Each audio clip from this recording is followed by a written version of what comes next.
안녕하세요. 절대값TV의 명문PD 한PD입니다. 자, 오늘 이 시간은 서울 아파트 시장 그리고 실수요들의 움직임, 자, 그것을 가지고 한번 이야기해 보겠습니다. 최근에 그 서울 아파트 시장이 굉장히 혼란스러워요. 신문 기사에서도 자, 혼돈스러운 서울 아파트 시장, 자, 그런 타이틀이 나와요.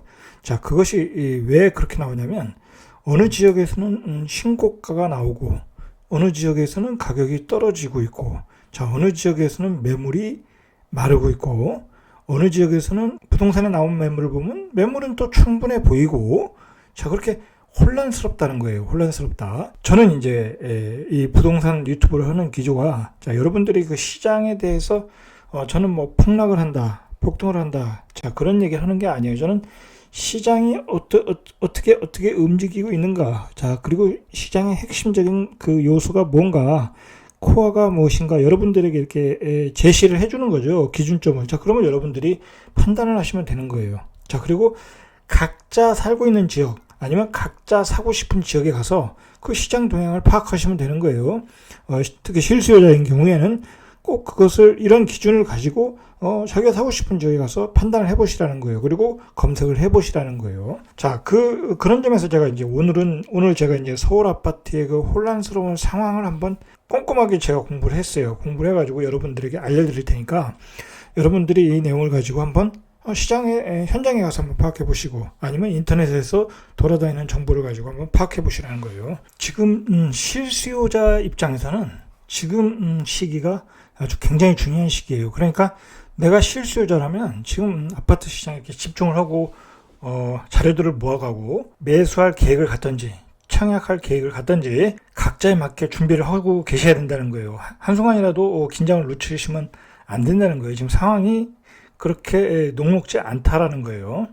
이 정부의 규제가 많이 들어가서 그래요. 이게 시장의 어떤 그 자율적인 움직임에 의해서 가격이 형성되고 그리고 팔 사람과 살 사람이 거래를 하면 되는데, 이게 중간에 어떤 규제와 임대차 보호 3법, 자, 그리고 전세가 급등이 들어가다 보니까 시장이 불규칙하게 움직이고 있다는 거예요. 불규칙하게 어떤 그 지역에 따라 반응을 하고 있다는 거예요. 최근에 전체적인 기조를, 특히 이제 전문가들이 아파트 가격이 떨어질 것 같지 않다. 자, 그리고 어느 지역에서는 분명히 좋은 지역에서는 신고가가 나오고 있다. 뭐 강남 같은 데서도 그렇고 마포에서도 그렇고, 예를 들어.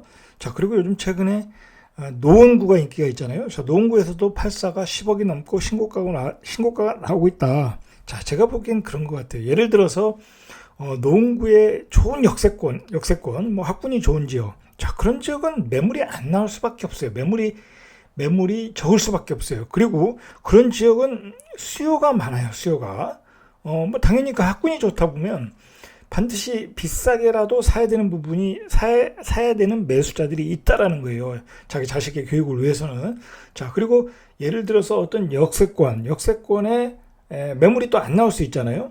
자, 그런 입지가 좋은 지역에서 그 학군 수요가 있거나 교통 인프라가 좋은 곳에서는 매물이 안 나오고 수요가 많다 보니까 가격이 올라간다는 거죠. 자, 그걸 우리가 명심을 해야 돼요. 그런 지역에서는 가격이 분명히 강세인 건 맞으나, 예를 들어서 가격이 떨어지는 지역이 있을 수 있잖아요. 그 보합인 지역이 있는데, 그런 지역은 이제 매물이 많은 지역이죠. 매물이 많은 지역은 당연히 입지가 떨어지는 거예요. 입지가 떨어지니까 당연히 매물은 많고 투자자들 물건도 나오고 실수요자들이 적으니까 당연히 그런 지역은 가격이 이렇게 보합세를 이루는 거예요. 자, 그런데 우리가 이제 여기서 체크해야 될 게 있어요. 분명히 체크해야 될 게 뭐냐면, 분명히 내가 네이버 부동산을 보면 어느 지역에 보면 아파트 매물이 많고 저렇게 많은데, 그리고 분명히 시장에서는 거래가 안 된다고 그러잖아요. 거래량이 감소했다. 7, 8월에 비해서 7월에 비해서 8월에 반토막 났고 8월에 비해서 9월달이 또 반토막이 분명히 났어요. 분명히 거래는 감소하고 매물은 쌓여가는데 왜 가격이 안 떨어지느냐? 자, 이제 그걸 우리가 해결을 해야 돼요. 그 부분이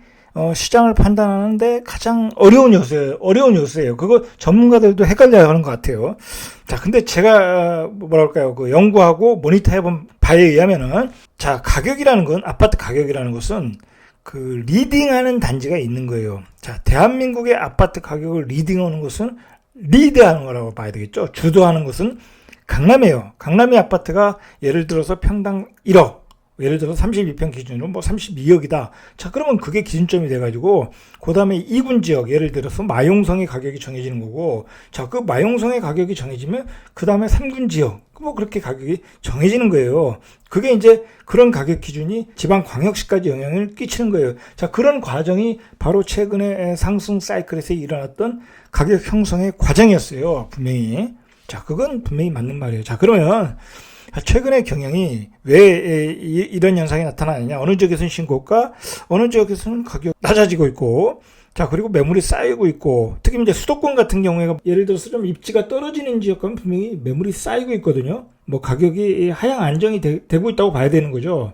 자, 예전에 비해서 그게 왜 그러냐면, 예를 들어서 서울의 입지가 좋은 지역의 어떤 그 단지들이, 예를 들어서 강남의 가격이 안 떨어지고, 그리고 마용성의 가격이 지켜주고, 마용성에서 예를 들어서 신고가 지켜주고, 예를 들어서 강북에서도 입지가 좋은 지역이 가격이 버텨주고, 아니면 심지어는 신고가가 나와버리면, 자, 그 입지가 떨어지는 강북의 지역도 그것에 맞춰서 가격이 나오게 되는 거예요. 가격이 갑자기 떨어지질 않는 거죠. 자, 갑자기 떨어지질 않는 거예요. 그 리딩 단지의 기준에 맞추다 보니까 가격이 떨어지지 않는다. 자, 그리고 또 무슨 현상이 있냐면, 자, 이거 아주 중요한 얘기예요. 자, 최근에 그 서울에서 6억대 아파트가 급감하고 있다고 그래요. 자, 여기 이제 제가 이제 정리를 해놨는데, 자, 6억대 아파트가 급감하고 있다. 자, 이게 무슨 얘기냐면, 예전에 6억대 아파트가 이제 8억, 7억, 8억, 9억이 돼버렸어요. 자, 그 얘기는 뭐냐면, 내가 32평을 6억대에 살 수 있는데, 이제 그 아파트를 살려면 8억이 돼버린 거야.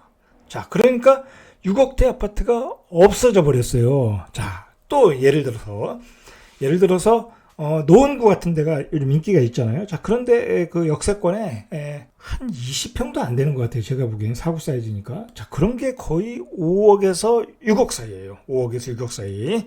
뭐 이제 뭐 재건축도 개발 기대감도 있을 수 있겠죠.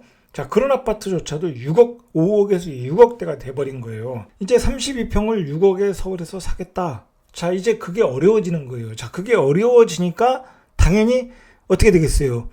역세권에서 비역세권으로 가는 거예요. 또 비역세권에서 산 아래 아파트로 가는 거예요. 점점 멀어져 가면서 입지가 떨어지는 아파트 가격까지 올라가고 호가가 떨어지지 않다라는 얘기예요. 자, 이게 중요한 거예요. 이게 중요한 거예요. 지금 서울 아파트의 시장을 가격의 형성 과정의 핵심 포인트는 바로 이거예요. 자, 그러니까 내가 6억에 32평 아파트를 사야 되는데, 특히 이제 최근에 이제 계속 신규 수요라는 게 있잖아요. 신혼부부들, 젊은 부부들, 30대들. 자, 그런 사람들이 그렇다고 뭐 입지가 너무 떨어지는 아파트를 6억에는 사기가 쉽지 않겠죠? 자, 살 필요가 없는 거예요. 자, 그러니까 서울 접근이 가능한 신도시에, 그리고 또 새로운 신도시, 정주 요건이 잘 갖추어진 신도시들 있잖아요. 2기 신도시 특히. 자, 그래서 거래가 많이 되었던 적이 바로 김포였던 거예요. 김포. 자, 이런 제가 이제 간단하게 지금까지 설명했지만, 이렇게 그 주택시장은 어떤 실수에 의해서 이렇게 자기의 주거지를 찾아서 자기가 가지고 있는 자본을 가지고 자기 주거지를 찾아서 아주 끊임없이 움직이고 있다. 아무래도 그 신혼부부가, 서울에 있는 신혼부부가 또는 뭐 30대가 6억 이상을 마련한다는 것은 그렇게 쉽지가 않아요. 그거 6억이면 이자만 해도 한 150만 원 내야 돼요. 6억이면. 자, 그 대출받기도 쉽지 않겠지만, 자, 최소한 150만 원을 내야 된다. 둘이 맞벌이 하면 뭐 예를 들어서 600을 벌면 거기서 150만 원을 내야 되는 거예요. 그거 쉽지 않은 거예요. 그래서 영끌 30대가 끌어모은 돈이 6억인데 그 6억을 가지고 서울에서 집을 구하기가 어렵다라는 거예요. 자, 그래서 서울 출퇴근이 가능한 정지 요건이 가능한 신도시로 가고 있다. 자, 그런 상황이라는 거예요. 자, 다시 한번 좀 정리해 보면, 왜 가격이 이렇게 혼전의 양상을 보여주는가? 자, 가격을 리딩하는 입지가 좋은 리딩 단지들이 가격이 떨어지진 않고 있다. 보시면 매물도 적어요. 그런 지역은. 자, 그런 지역이 기준가가 되고 입지가 떨어지는 지역까지 그 가격에 영향을 미치더라. 자, 그러면서 신혼부부들의 가장 매물층 5억에서 6억대 아파트들이 서울시에서 동인하고 있다. 심지어는 그 노원구에 있는 아파트도 조그만 20평대 아파트도 이제 5억을 넘었다. 자, 그러니까 신규 수요를 찾아서 수도권으로 탈출하는 중이다. 자, 그렇게 일단 상황을 보시면 돼요.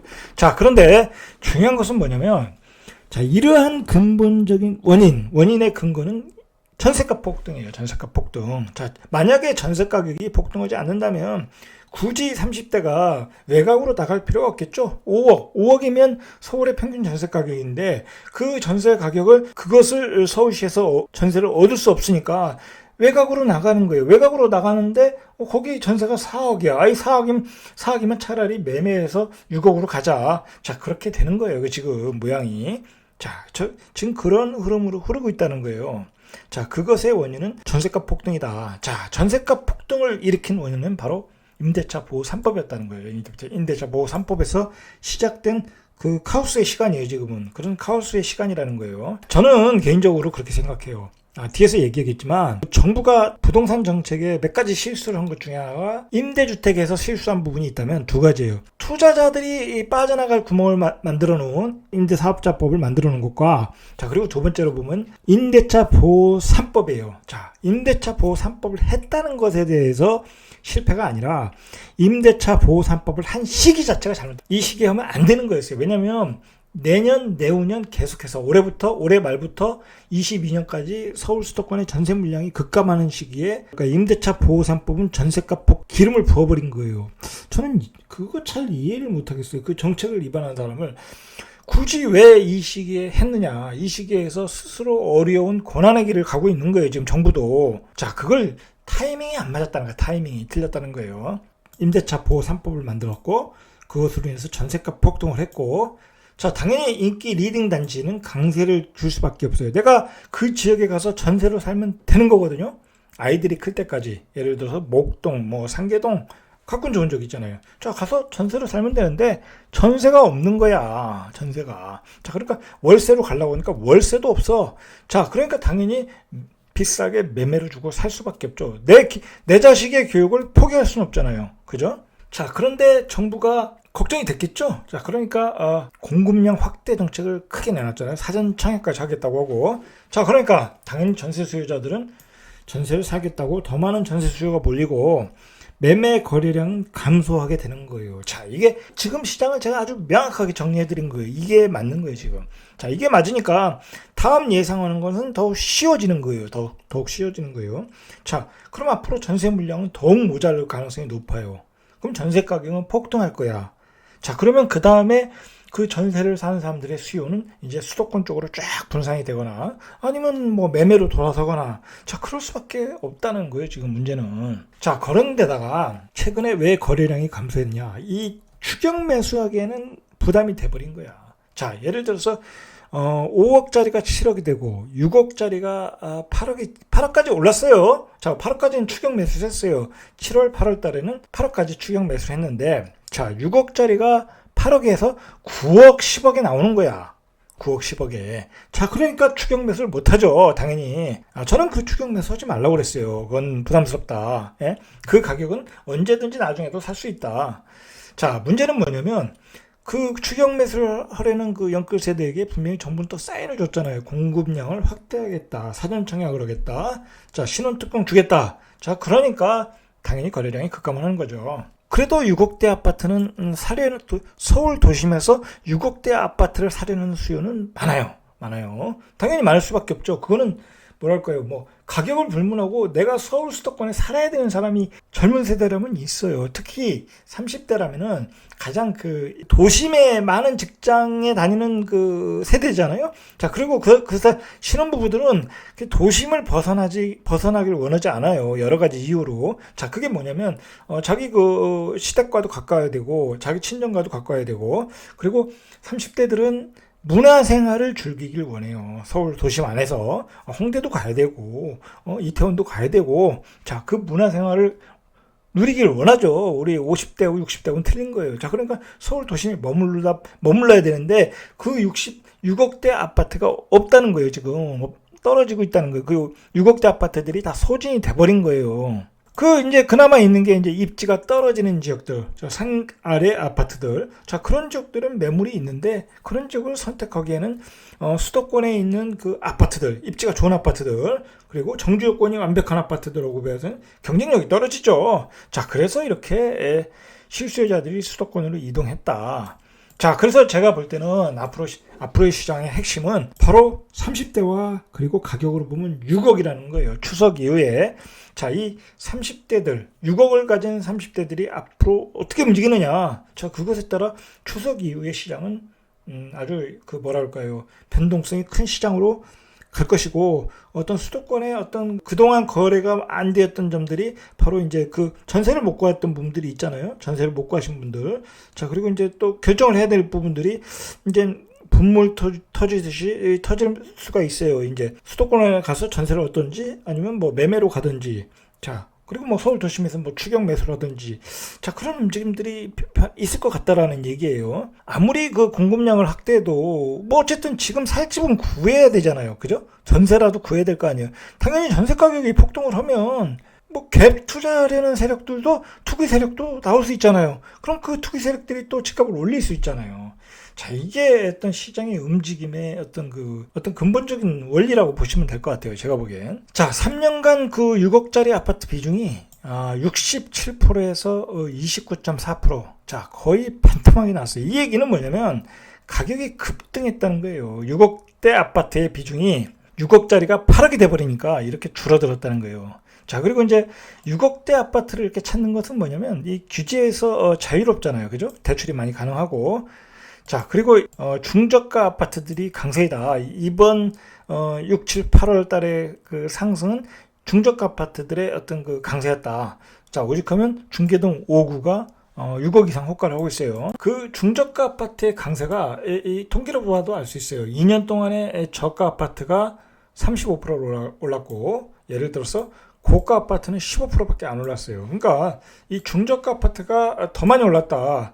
당연히 이제 수요는 많고 공급이 적었다는 거죠. 고가 아파트도 또 올랐어요. 고가 아파트도 15억 초과 아파트가 예전에 3.9%, 4%였는데 15.2%로 늘어났다는 얘기예요. 자, 이게 또 우리가 한번 집값의 어떤 상승의 어떤 폭탄 같은 거예요. 왜냐면 15억짜리 아파트가 5배가 늘어나, 3배 내지 4배가 늘어났던, 4배 정도가 늘어났던 얘기는 뭐랄까요? 이제 고가 아파트의 거래가 활발해질 수 있다라는 거예요, 이제. 고가 아파트의 군들이 많아졌다는 얘기는 이제 서로 거래를, 내가 내 집을 팔고 딴 집을 사면서 거래가 많아질 수 있다라는 거예요. 자, 이런 지역들, 파주는 제가 보기엔 좀 멀어요. 자, 김포는 조금 서울에 근접성이 있는데, 자, 신축급의, 자, 이런 지역이 뭐냐면 신축급이잖아요. 뭐 한 5년, 뭐 길어야 5년, 7년, 뭐 그 정도, 뭐 10년. 자, 그리고 이런 도시들이 이익이 신도시다 보니까 정주 여건이 좋아요. 웬만하면 지금 다 갖췄어요. 뭐 교통 인프라까지도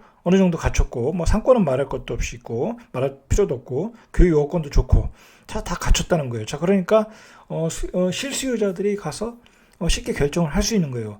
자, 그리고 이제 서울 접근성이 좋은 지역들, 자, 그런 지역 중심으로 이렇게 실수요자들이 움직이고 있다. 그러면 추석 이후에도 마찬가지예요.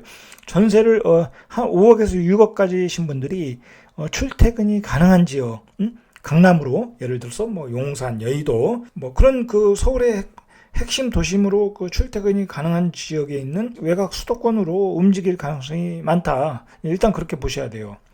자, 그 원인은 역시 서울의 평균 전세 가격이 5억인데, 자, 5억대 매물이 없다. 자, 예를 들어서 그 6억을 가지고 수도권으로 가시는 분들은 아마도 예측을 해보면 현금 3억 정도는 가졌을 거다. 자, 그러면 이제 50%, 60% 융자를 내서 그렇게 이동을 하고 있다. 자, 그렇게 보시면 돼요. 이제 우리가 한번 질문을 해야 돼요.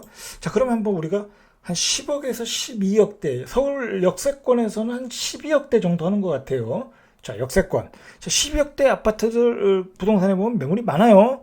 적진 않아요. 분명히 매물이 있어요. 요즘은 허위 매물 못 올리니까. 자, 그런데 그런 매물들이 왜 소화가 안 되냐.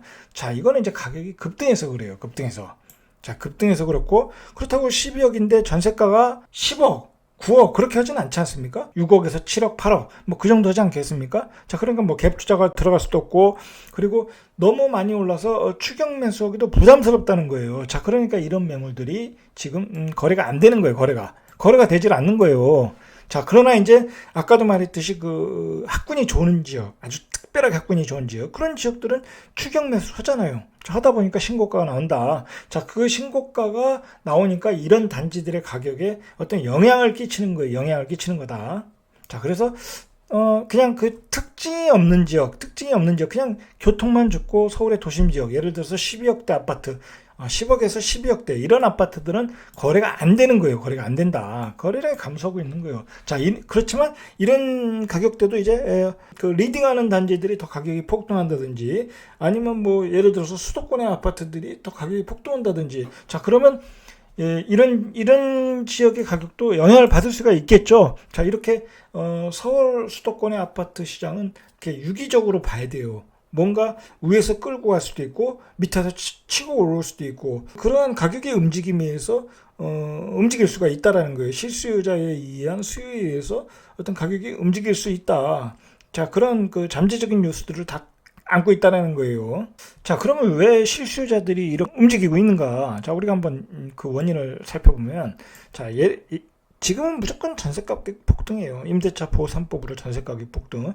자, 강남 원룸도 전세가격이 2억짜리가 있다고 그래요. 2억짜리. 기가 막힐 일이죠. 자, 그만큼 전세 물건이 바닥났다. 자, 우리가 다른 건 몰라도 주택은 반드시 내가 살아야 되는 필수제예요. 고시촌에 가서 살 수 없잖아요. 그죠? 여관에 가서 살 수 없잖아요. 그러니까 공급량이 모자르다고 해서 몇 개월 만에 아파트를 지을 수가 없잖아요. 자, 그러니까 공급이 모자랄 때는 뭐 가격이 올라갈 수밖에 없다. 자, 서울 도시 물건이 이제 마르고 있다. 자, 중요한 거는 예를 들어서 이런 게 있어요. 이제 6억대 아파트가 품귀다. 예를 들어서. 자, 그게 왜 그러냐면, 자, 예를 들어서 내가 5억에서 6억짜리 32평 뭐 썩다리 아파트에 살고 있는데, 나는 서울 도심에 살아야 돼.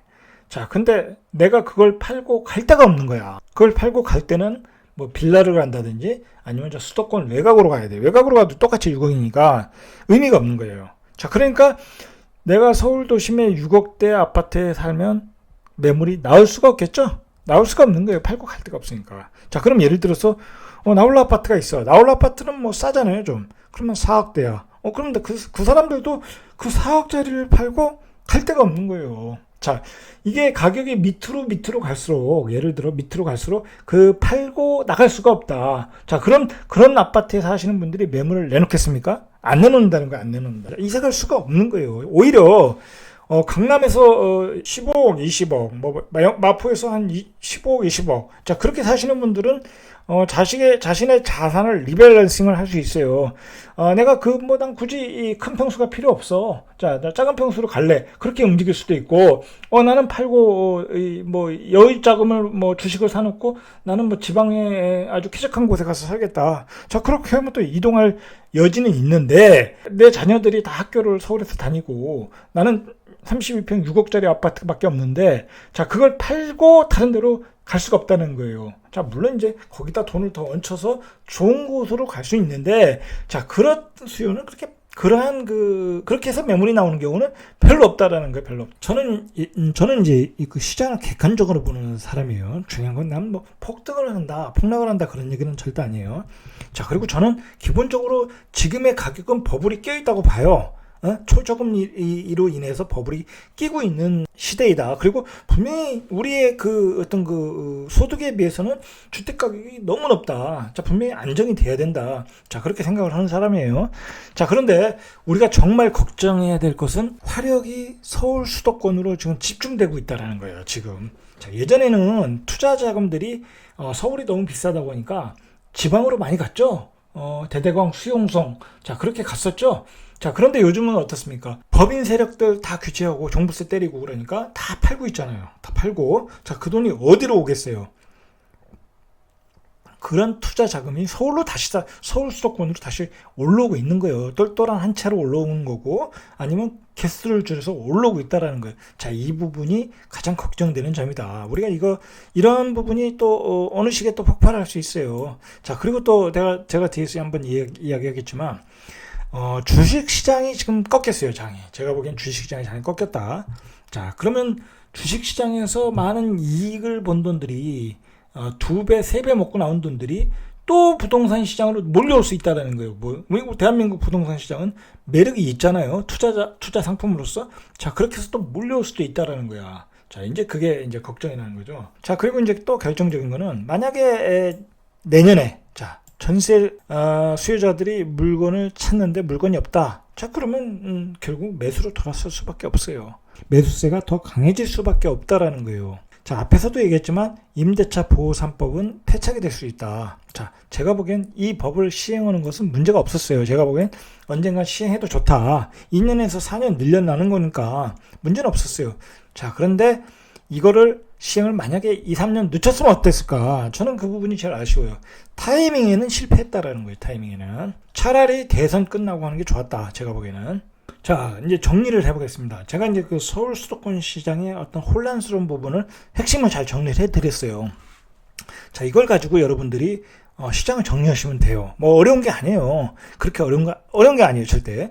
어떤 리딩 단지의 움직임에 따라 그 하위권에 있는 아파트들이 영향을 받는다. 가격이 영향을 받을 수밖에 없어요. 그리고 지금 움직이는 시장들은 지금 제 그 6억대 실수요자 6억대들이 지금 움직이고 있다. 자, 그런 수요들이 지금 수도권에서 지금 대안을 찾고 있다라는 거예요. 입지가 떨어지는 어떤 도심의 아파트보다는 그런 적이 더 낫다고 생각을 하는 거죠. 자, 근데 자, 이제 만약에 이제 그렇다면은 그런 지역에서 대안을 찾을 때 이제 제가 이제 이야기하고 싶은 건 뭐냐면 아무 지역이나 가지 말아라. 아무 지역이나 절대 아무 지역이나 가지 마시고 그런 실수요자라면 이렇게 정주 요건이 어느 정도 완성되어 가는 곳, 완성된 곳이라기보다는 완성되어 가는 것이 좋은 거예요. 앞으로 더 발전할 것이 좋은 거죠. 발전이 완성된 것보다 발전이 되어가는 것이 좋은 거예요. 자, 그래서 이제 그런 교육 환경, 뭐 이 공원, 뭐 이런 걸 보시고, 그 다음에 중요한 게 이제 뭐 당연한 얘기지만 직주 접근, 자족 기능이 가능한가 이걸 보시라는 거예요. 자, 직주 접근, 자족 기능이 가능해야 앞으로의 수요가 있는 거예요. 내가 들어갔는데 내 뒤에서 살 사람이 없다. 너무 서울하고 멀다. 자, 그러면 그 공급량에 치일 수 있다라는 거예요. 자, 그런 수도권 지역은 공급량이 치일 수 있는 지역이 많아요. 그러니까 이런 직주 접근, 자족 기능이 가능한 곳을 찾아라. 자, 그리고 규모가 큰 신규 계획 도시에 들어가라. 자, 작은 데 들어가지 말라는 거예요. 제가 얘기하는 것은 큰 신도시에 들어가라. 큰 신도시에. 자, 그리고 앞으로 교통 인프라가 좋아질 지역. 계속 지금 지하철 건설하는 지역들이 있잖아요. 자, 그런 지역들은 나중에 내가 서울 도심으로 다시 이사 들어올 때, 더 시세 차익도 많이 나고, 내고 나올 수 있다라는 거, 내고 나올 수 있다. 자, 그런 교통 인프라가 개선 지역에 들어가라. 자, 그리고 항상 공급 물량이 과다한 지역은 조심해라. 자, 요런 4가지 원칙, 5가지 원칙만 지켜주시고, 물건을 찾으시면 제가 보기엔 어렵지 않게 판단을 할 수 있을 것 같아요. 부담도 안 되고. 그리고 어쨌든 그 신축급 아파트니까 상품성도 좋잖아요. 그리고 신도시라는 강점이 있어요. 서울과 달리, 도심과 달리 신도시의 쾌적함이 있어요. 그리고 그 평균 소득이 비슷한 사람들끼리 살잖아요.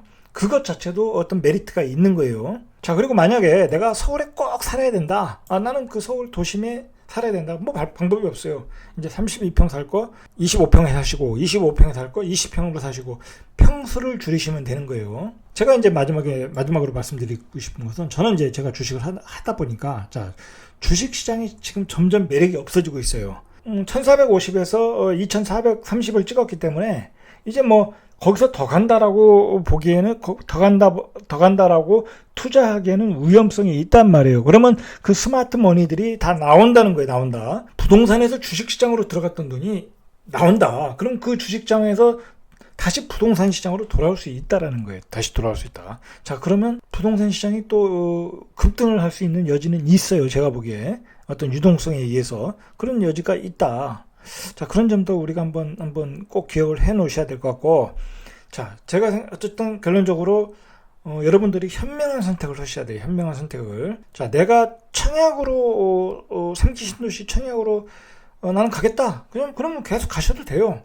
뭐 상지 신도시도 다양하게 많으니까 인기 지역도 있고 비인기 지역도 있고 하니까 그렇게 새 아파트를 공략 받으셔야 되겠다. 그런 분들은 계속 기다리셔도 받으셔도 되고, 나는 이제 서울에서 전세도 안 되고 매매도 안 되는 가격을 가지고 있다. 자, 그럼 현명하게 어떤 수도권에 있는 그 직주 접근이 가능한, 자, 그리고 이러한 조건을 갖춘 도시를 찾아서 한번 찾아 나서는 것도 현명한 선택이 될 수 있다. 자, 그렇게 생각하시고, 이 혼란한 시장이라는 것은 제가 말한 기준을 가지고 한번 판단해 보시면 정리가 될 것으로 저는 믿습니다. 자, 이상 절대값 TV의 명품 PD 한 PD였습니다.